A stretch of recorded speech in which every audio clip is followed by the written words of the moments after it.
musician, long-distance kayaker, a businessman, she looks after animals, artist, author. We interview remarkable people. They're talented in so many different areas. You're listening to The Dialogue. 89.7 FM Eastside Radio. You're listening to 89.7 FM Eastside Radio. This is Natasha and The Dialogue Show, where I interview remarkable people. On the show today, I have an international farmer, campaigner, and social entrepreneur, Chido Govera. Chido, thank you so much for coming in and having a chat to me. Thank you for having me. You have come all the way from Zimbabwe. Yes. Which is your home, your home country. Mm-hmm. And you have had a fascinating journey for the last 31 years. I have to say, you have the most amazing skin. And it's so smooth. I feel quite jealous. You don't look like you've been growing and farming from the age of 7. You look like you've been swanning around, I don't know, in the mall. Now, you call yourself a farmer, a campaigner, and a social entrepreneur, which is really interesting. And you don't look anything like a farmer. But I know from the conversation that we've had that you started farming literally at the age of 7 when you became an orphan. Yes. So what happened to your mum and your dad? My mum actually died because of HIV and AIDS. And I didn't know my father at the moment. But of course now I'm older, I realize that he had actually died before my mum. Were there a lot of people who died from HIV and AIDS in your community? Of course. I mean, during the time of my mum, a lot of people were not even aware of HIV and AIDS. And often people would just call a name of a disease without really confronting the reality that there was HIV and AIDS. You lived in a village, a very poor village. You Yes. literally called yourself the poorest of the poor. Sure. When your mother died, you then took over the caring role for your grandmother and a younger brother. Mm-hmm. How do you instinctively at the age of 7 know that your role is now as a carer? I mean, what kicks in to make you suddenly that person? Well, for me, there were two things. I knew that I was older than my brother. And then my grandmother was too old to do anything for herself. But the second thing, which was actually a very big thing for me at the time, was that I felt let down by my mom. And there was a part of me which wanted to show her how to not let the people who depend on you down. You said you were very angry with her when she died. I was angry at my mom when she died because during the time that she had to go out and look for medical help, I had to put up with different families, extended family. And in that time while she was gone, a lot of abuse took place. And I sort of waited and held on and say, when my mom comes, I'm going to tell her about it. And she will be able to stop it. And what was very unfortunate is that when she came to pick us from one of the extended family we were staying with, I saw her coming from a distance and I thought, there is my mom. And I was full of excitement. I thought, okay, today I will tell her. And I wanted to tell her the moment she set foot at the homestead. But when she got close enough, I looked at her and I thought, that face does not look like my strong mom. And I have to wait. I will wait until she's a bit better, and then I will tell her, and my mom is going to stop it. So let me just make this clear. So you were experiencing sexual abuse from people within your community. In fact, family members within your community. Sure. There was different kinds of abuses. So there was sexual, but there was also just people would beat me. Or they would let everybody in the house sit around while you do all the work. I would be the one going to fetch firewood. I would be the one to water the whole garden, especially when all the elder people were away. This is when these things would happen. And there are many instances where some of the older boys would take me along with them to say, oh, let's go fetch firewood or let's go tend to the kettle. And then they go there, they isolate you, and then they start doing things to you. But if someone is coming and they're almost caught there, then they will start turning it around and insulting you. Say, why were you putting your dress up? And then it looks like you were standing there just putting your dress up. And I had that kind of incident happening to me twice. So a very male-dominated environment where you really are, in a lot of ways, I don't want to use the word victim, but you are actually victimized by the people within your community and within your family. They're not caring for you. They're not loving you. They're not supporting you the way that you actually felt you should be supported. Of course, but you also have to realize that in such a poor community, people are not really people as they're supposed to be. And they try to fight many different kinds of demons and without knowing how. And I think in my community, especially in the family where I ended up staying after my mom had died, many people were trying to deal with many things that they don't even fully understand. And on top of that, they're hungry. And I think what they say that a hungry man is an angry man, it does not get any truer. You're listening to 89.7 FM Eastside Radio. This is Natasha and The Dialogue Show, where I interview remarkable people. On the show today, I have an international farmer, campaigner, and social entrepreneur, Chido Govera. You know, one of the things that gave you incredible joy was your grandmother. She lived to be, you thought, 117 until she died. Sure. I mean, like we said, what was she eating? We need the secret. We need Granny's secret. Because you adored her. My grandmother was my best friend. And she was old and she couldn't do much for me, but she was always there. When people ask me about my grandmother, I think my grandmother gave me life. My mother gave birth to me, but my grandmother gave me life. Why do I say that? I remember one moment when I reported that one of my uncles was sexually abusing me. I told that to one of my aunts, and she went and she broke the news at a funeral where everybody was sitting, including the wife and the mother of the guy who was abusing me. He left the funeral, he came home, and he hunted me down. He found me and he was really attacking me that if I didn't run fast enough, perhaps that day could have been a day when I get disabled or even die. And so I had to run away in the night, and then I had to go back to the same auntie that I had told the story. So when I was gone, I left in the night and I didn't come back the whole day. And the next day, my grandmother woke up and she packed all her belongings. And she said to my uncle, her son, she says, "Your son chased away my little girl yesterday.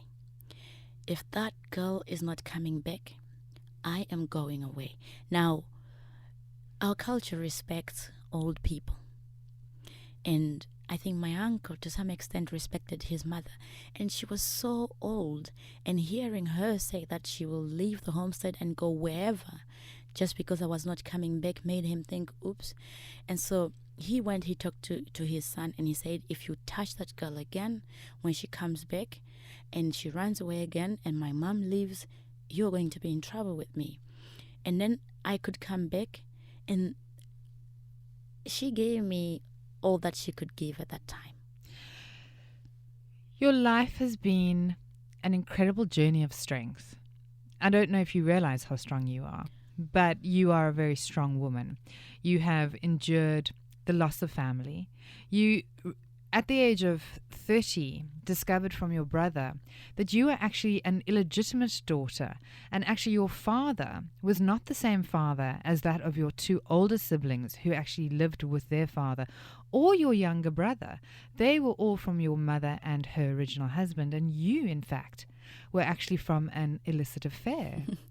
You know, you'd always known it, but apparently your brother confirmed it for you only a year ago. Now, you know, that also separates you from your siblings. It makes you different. And maybe there's a gene in there. Maybe your father had an extra bit of strength that he passed on to you. Do you ever think like that? No, I think that I learned a lot from my grandmother. I learned to just smile through the pain and stuff, I think. And she was like I said, my grandmother was a very poor woman, but she was happy. She was generous with the little that she had. And so I try not to think too much about this, maybe I'm different because of my father. I also look at my mom today as having been a very strong person, regardless of the anger I felt towards her when I was little. I look back and I think I had the mother that I needed to have, because through her experiences, I've learned to find out who I really want to be and how I want to show up in the world. Now, at the age of 10 or 11, you obviously stopped going to school, and then your sister, no, not your sister, your aunt. It was my cousin's Your sister. cousin's sister tried to marry you off. It was at the age of 10. To a man in a blue car. You were going to get wheels, honey. I think who doesn't want to get married at the age of 10 when you're going to get wheels? I think that goes on to say I'm my grandmother's daughter. But you said no. You would rather look after your grandmother. You would rather look after your younger brother than marry for, prosperity or for safety, which is what they sort of tried to tell you it was all about. One of the very important things that I learned very early in my childhood is to have a sense of responsibility. And I think it is that sense of responsibility towards my grandmother, a sense of responsibility towards my brother, that saved me. It's because I thought about leaving them. I'm like, I cannot do that. And so that saved me a lot. Now, when we talk about you as a farmer and a campaigner and a social entrepreneur, you are actually a mushroom farmer. I am a mushroom farmer. You learned how to farm mushrooms through a university course, and just tell us a little bit about how that all happened, because it was kind of just, in the right place at the right time and the right people choosing you, and that changed your life. Yep. I learned to farm mushrooms when I was 11 years old. I was selected amongst 15 orphan girls that were taken to Africa University to learn about mushrooms. And this was an initiative of Zeri Foundation, which is founded by Gunter Pauli. And they had done some work exposing some African scientists to mushroom production. And at the end of the training of the scientists, there was some money left. And they said, with this money, we have to reach out to young girl orphans.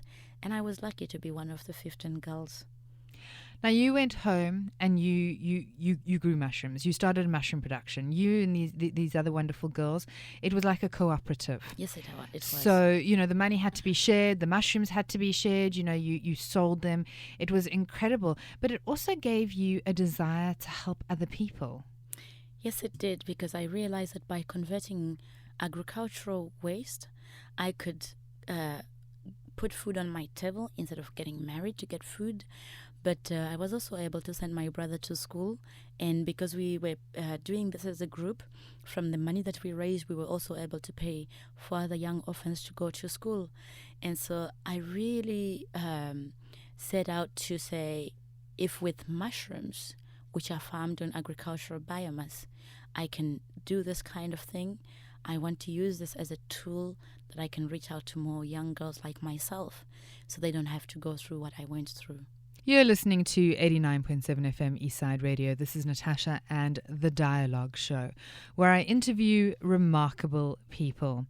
On the show today, I have an international farmer, campaigner, and social entrepreneur, Chido Govera.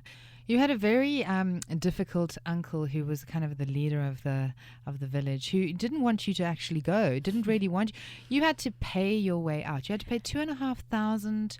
What was it? $2,500? It was Zimbabwean dollars. Zimbabwean dollars that you had to save in order to kind of buy your freedom in a strange sort of way. Yeah, because you have to understand. Like I was chatting with you earlier. I'm a girl child, and the only reason I had a place there was in the hope that I would get married. When I get married, they could have some money. And so I was living, but not living to get married. And when you leave, especially under the circumstances, they're not sure if I would come back to get married, yes or no. But also... So you were money, really. You were essentially you were worth... You had value from the point of view that they were going to marry you Of off. course. And as you were going to get lobola from that. Of That was course. going to be, so, they didn't want to let you go because, so you had to pay your own marriage. You had to pay your own lobola, really. Actually, when Mrs. Tagwira, that's the lady who initially taught me, she came to the village, she had to negotiate with my uncle to make sure that he lets me go. And initially, he asked her, if this girl goes, who is going to take care of her grandmother? I mean, my grandmother was his mother. And he said, if she goes, who will take care of her grandmother? And Mrs. Tagwira was a very wise woman in negotiating this one. And I still think back to that moment. And I remember I was standing in the corner, crossing my fingers and hoping that he says yes. And she said, well, but can we not make some kind of an arrangement? And that's when he comes up with this, okay, she has to pay me. And that's how he says how much I have to pay. And of course, initially we thought, okay, if I buy food to bring to my grandmother, that adds up to the $2,500 that he wanted. But no, the $2,500 he wanted had to come as cash. And he had a book where he would record every time I bring the money to make sure that it gets to $2,500.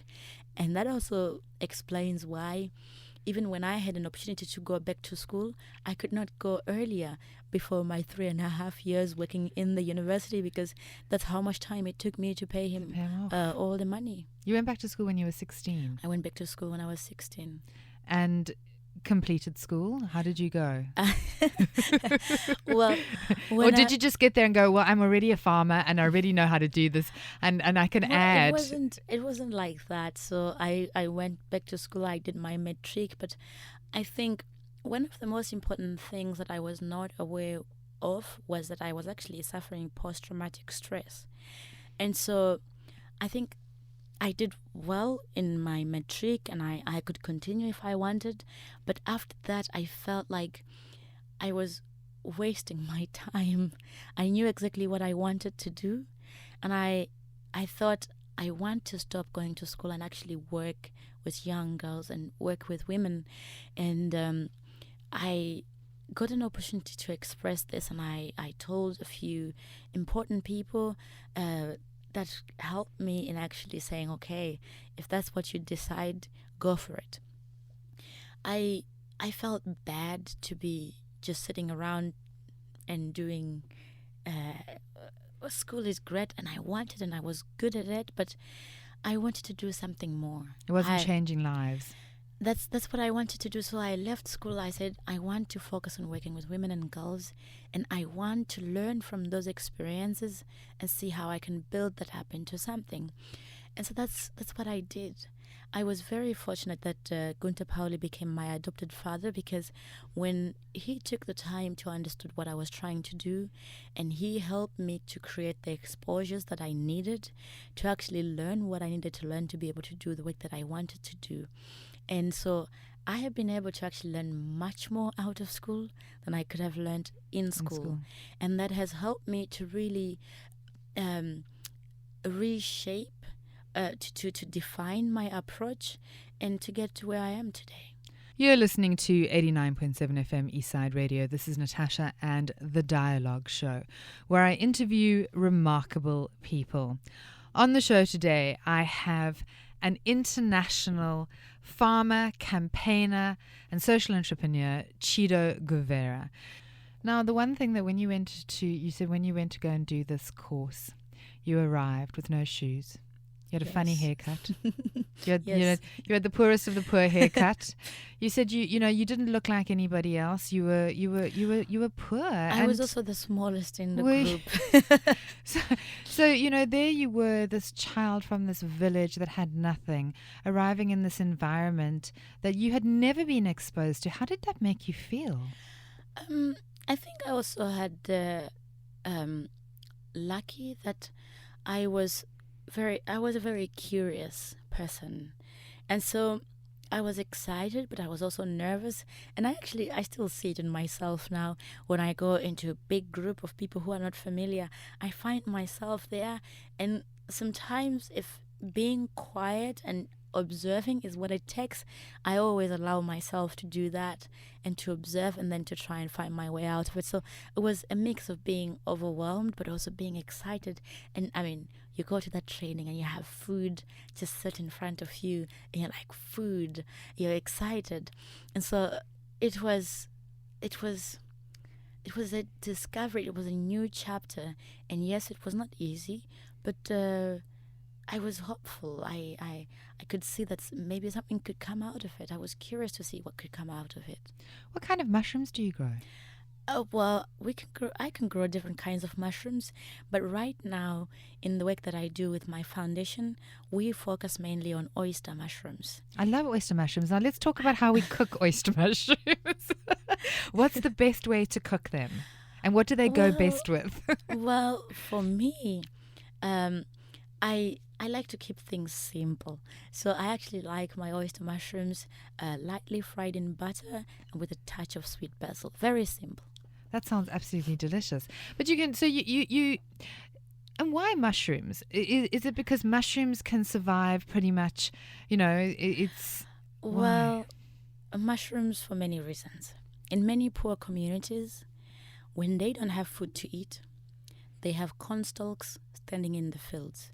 They have corn cobs and they have to burn them for fuel or just burn them because they get messy when they just scattered around, or they have to make compost with them.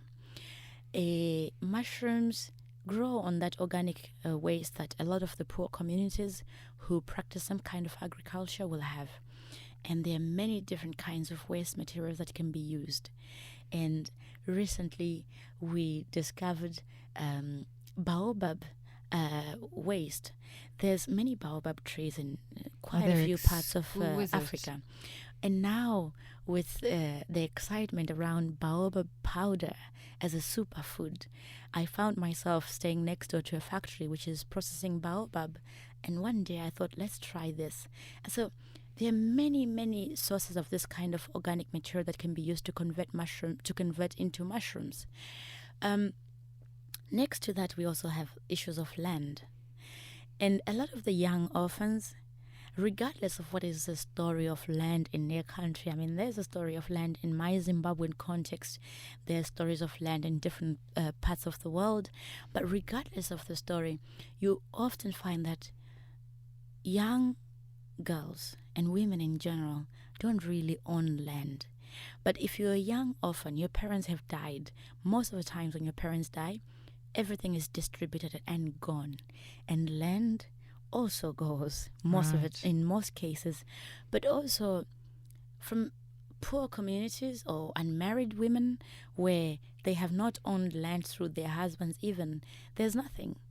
And with small space, I mean, in a square meter, you can farm mushrooms. And because of that use of small space, that's also why mushrooms. But look at when you make a compost. It takes anything from 6 weeks to 3 months or more, depending on what kind of organic material you're talking about.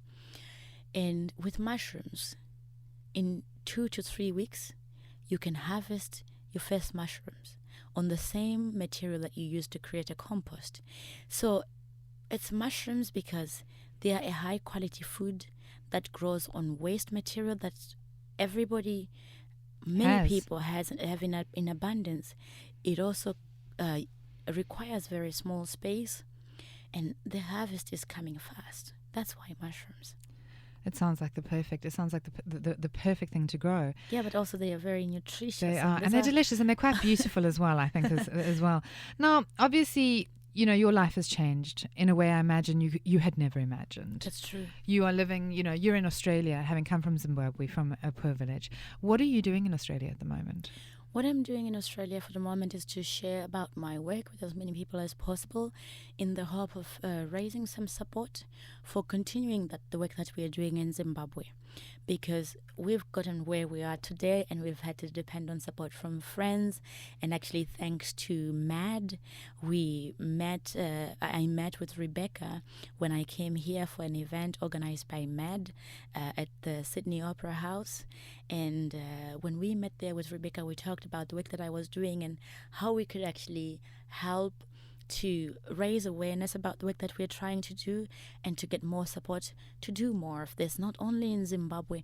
We hope that what I am doing today in Zimbabwe is building a model that can spread across Africa and in many other places where there may be need for this kind of intervention we are having in Zimbabwe. You mentioned that you have a foundation. What's the foundation called? The foundation is called the Future of Hope Foundation. The Future of Hope. I love that. It's so beautiful. And actually, we're coming towards the end of the interview, but I just want to know, what is the future of hope for you? What do you plan on doing in the near and distant future? Well, the future of hope for me is really creating a platform where we can empower people, especially women and girls, to have them take charge of their own lives, and starting with providing for their food needs, providing an income for their families, and with that then creating a platform where they can start actively engage in development, not just of their personal spaces or their personal agendas, but going beyond that, impacting their communities and building something that can contribute towards creating a better world for everyone. And with the Future of Hope, we hope that we can be able to do this not only in Zimbabwe, but beyond the borders of our country, Zimbabwe. As I said earlier, I think you are an incredibly strong woman. I think you have incredible strength. What do you think your X factor is? What do you think it is that gets you up every day and makes you go? What makes me wake up every day and keep me going is that I get a lot of fulfillment from seeing the young people and the women that I work with reigniting their passion for life, their appetite, and having a sense of hope and saying, look, we can do this and we want to do this, and joining hands together and doing something. For me, that is what keeps me going. I also have a house full of girls at home.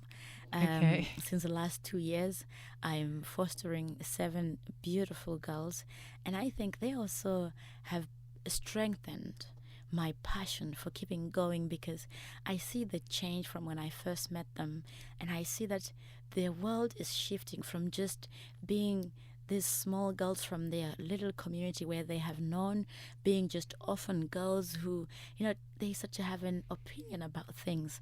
They start to learn how to express themselves and to define what they want in life, to have a purpose in life. And these are the kind of things that keep me going. As a very, very quick last question, is there something that you love doing outside of the foundation? I mean, do you have a hobby that you love? Is there something that, that you adore doing? There's a number of things, but I like to cook. Do you? Of course, I work with food, and farming is actually something that I enjoy doing, but of course that is my work. I also have an interest in making clothes. I haven't really done it, but I remember when I was taking fashion classes at school, it was one of my favorite things, and I always tell to my girls, very soon when I can make some time, I'm going to make pretty dresses for all of you. And of course, I still have to honor that because they don't forget. Well, let me tell you, you can make leather out of mushrooms. Of course. So you have a whole fashion thing in front of you. We've come to the end of the interview. Chido, thank you so much for the most incredible journey through your life. I am so blessed to have met you, and I wish you so much luck with everything that you do. And I know that I think the world and the universe will smile on you because you have an incredibly beautiful energy. Thank you. You're listening to 89.7 FM Eastside Radio. This is Natasha and The Dialogue Show, where I interview remarkable people. We will be back next week with another fantastic interview.